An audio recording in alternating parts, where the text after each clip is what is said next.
Growing up in a big family that prioritized family values and connecting was quite the experience. You see, my parents were missionaries and we often traveled to different places, adopting children along the way. I was born into this life, and from the moment I took my first breath, my family became an ever-expanding circle of diverse faces, all bound together by love. When I was just a year old, my parents brought in my adopted sister, Shirley, from Ghana. The difference in our backgrounds never mattered. She was my sister, plain and simple. In our large family, Shirley and I became the oldest by default, taking care of our younger siblings and helping each other navigate the joys and challenges of life. What was particularly interesting was that not many people outside our family knew that Shirley was adopted. She looked strikingly similar to me and her biological parents, which often left people clueless unless they asked. It was one of our little secrets, a testament to how love transcends blood. College life brought about new adventures and challenges, especially in the realm of relationships. While studying, Shirley and I met Wyatt, a sweet, charming guy who quickly made his way into our hearts. I fell for him and he asked me out.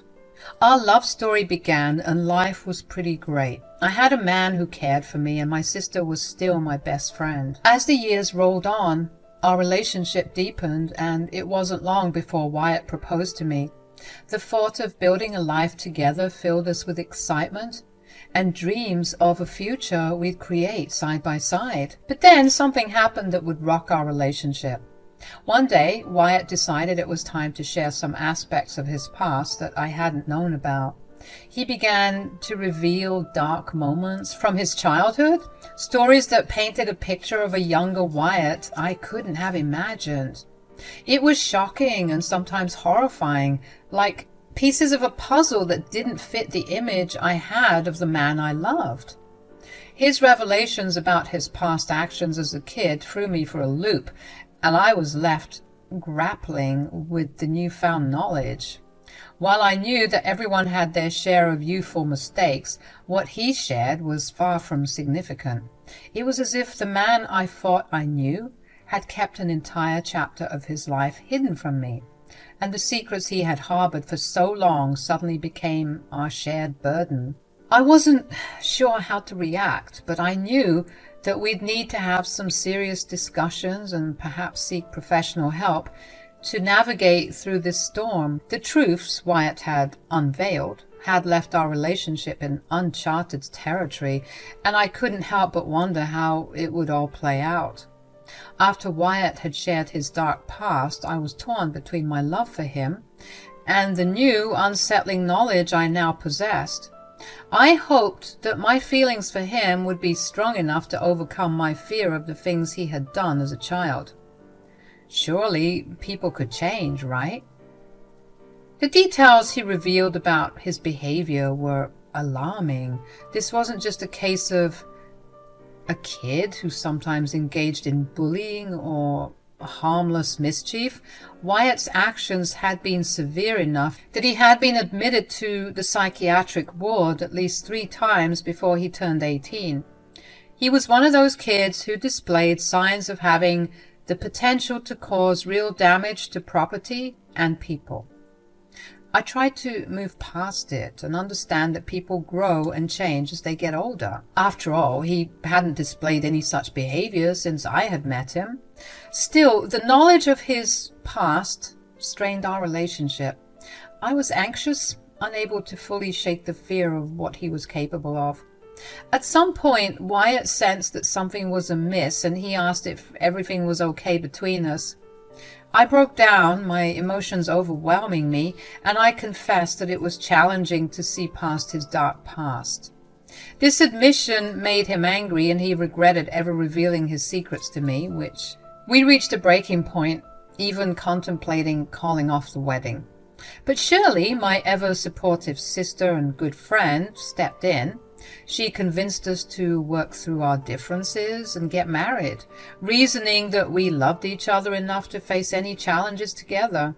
Her words helped us regain perspective, and we resolved our differences and proceeded with the wedding. For a while, everything seemed fine and our love felt as strong as ever, but as time passed, I began to notice subtle changes in Wyatt's behavior towards me. He started being rude without reason, shouting at me over trivial matters, and generally becoming difficult to be around.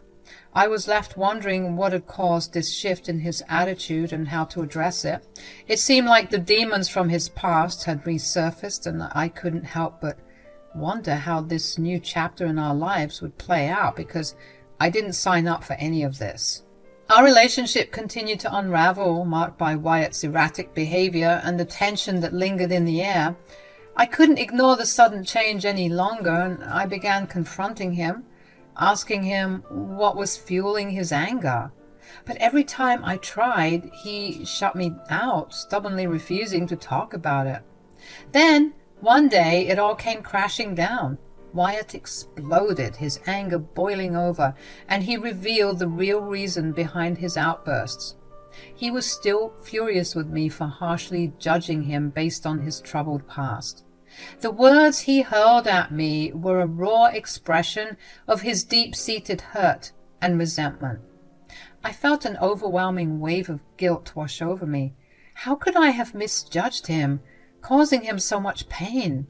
I began apologizing profusely, assuring him that I had long moved past my initial judgments and that my love for him remained unwavering. And that's when Wyatt dropped another bombshell. He had been confiding in Shirley about his feelings and the strain in our relationship, and they had grown closer throughout the years. The revelation left me feeling a mix of emotions. I was surprised that he had spoken to Shirley about our problems, but even more puzzled that my sister hadn't mentioned anything to me. As I reflected on our situation, I realized that I was doing the same thing. During our worst arguments, I would lean on Shirley for support, confiding in her about the struggles Wyatt and I were facing. Now, I couldn't help but feel a sense of betrayal, wondering why Shirley hadn't told me about Wyatt's concerns and feelings. After all, we were sisters, and I had hoped that she would be a mediator to help us navigate our issues. I decided to address this with Shirley. It was time to clear the air, rebuild the trust that had been shaken, and try to make sense of what was happening in our lives. I couldn't bear the thought of losing the bond we had as sisters, and I wanted to find a way to heal the growing rift between Wyatt and me. I couldn't contain my frustration any longer, and it was time to address the elephant in the room with Shirley.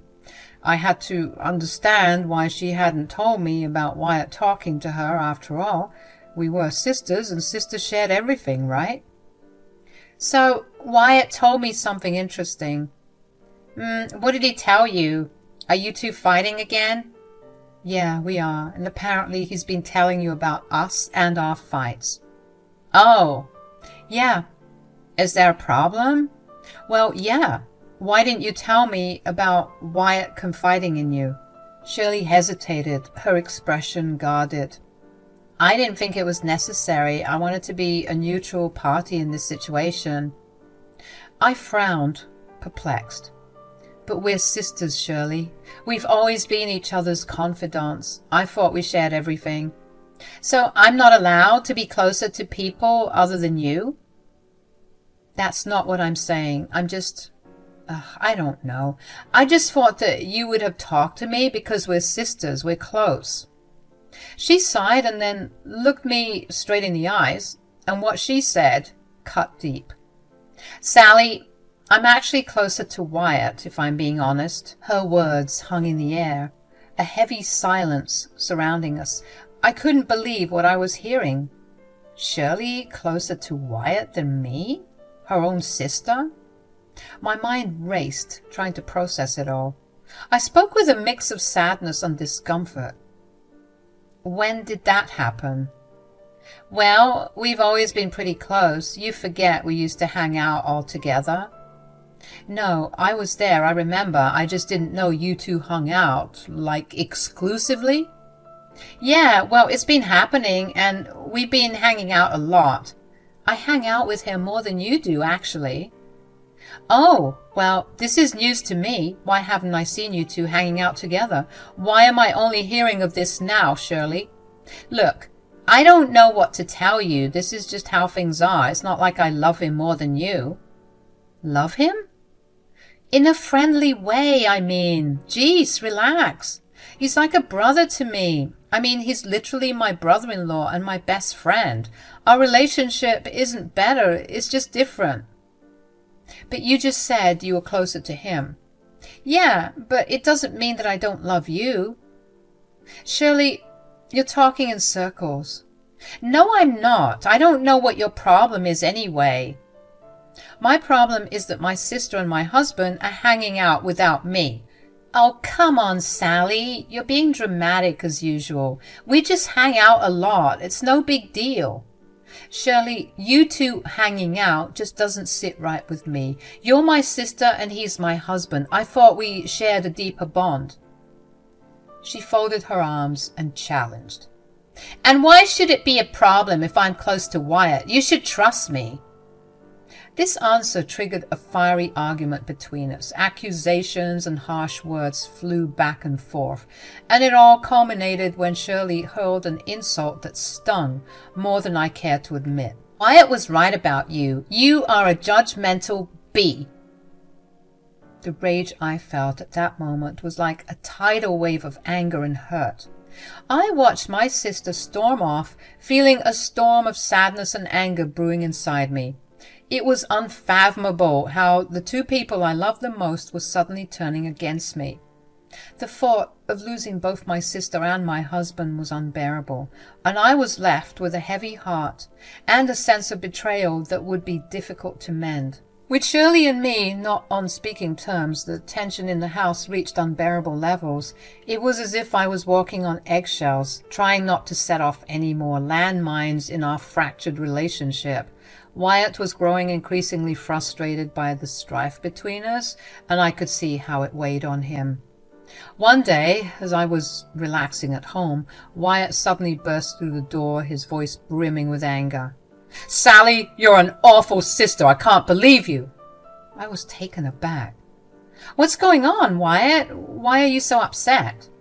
He explained, his frustration evident. I just came back from being with Shirley, and she's not herself. She's sad and mopey, and I had to pry it out of her. She finally broke down and said that she'd had an argument with you. I couldn't believe what I was hearing. So she told you I was the one at fault?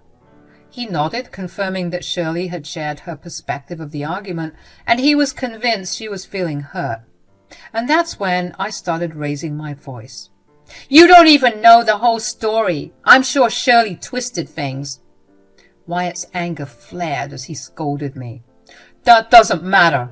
It's how she feels, Sally. You can't just invalidate her emotions. I felt the weight of his words, but I couldn't help but question him, my voice trembling. But what about my emotions, huh? Why are you running to my sister before you talk to your wife?